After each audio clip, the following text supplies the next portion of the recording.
Անցումային արդարադատությունը հաճախ դիտվում է որպես պայքար անպատժելիության դեմ, քանի որ ակնկալվում է, որ անցումային գործընթացները մարդու իրավունքների կոպիտ խախտումների հետաքննության մասով պատասխանատվության մեխանիզմներ կձևավորեն։ Այն ընկալվում է նաև որպես լեգիտիմ և արդյունավետ կառավարման համակարգ ձևավորելու կամ գործող համակարգի հանդեպ վստահություն ամրապնդելու միջոց։ Անցումային արդարադատության մեխանիզմների գործիքների կիրառմամբ հնարավոր է իրականացնել անաչառ արդարադատություն, բացահայտել ճշմարտությունը, վերականգնել տուժողների խախտված իրավունքները և հասնել հանրային համերաշխության հաստատմանը։ Անցումային արդարադատության մեխանիզմների կիրառման արդյունքները կարելի է փնտրել Երկրորդ համաշխարհային պատերազմից հետո ընկած ժամանակահատվածում Եվրոպայում, երբ Գերմանիայում մեկնարկեց Նյուրնբերգյան դատավարությունը։ Անցումային արդարադատությունն ունի իր յուրատեսակ գործիքակազմը, ընդգրկելով թե դատական և թե ոչ դատական մեխանիզմներ, որոնք կոչված են բացահայտելու անցյալի խախտումներն ու հանցագործությունները և նպաստելու արդար ու ներառական հասարակության ձևավորմանը։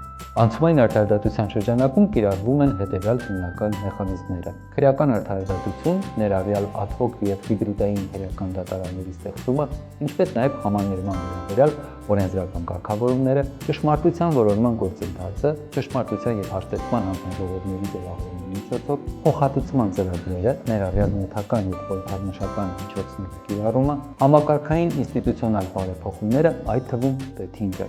Մեխանիզմների յուրաքանչյուրի մասին առավել մանրամասն մեր հաջորդ ռիլերում։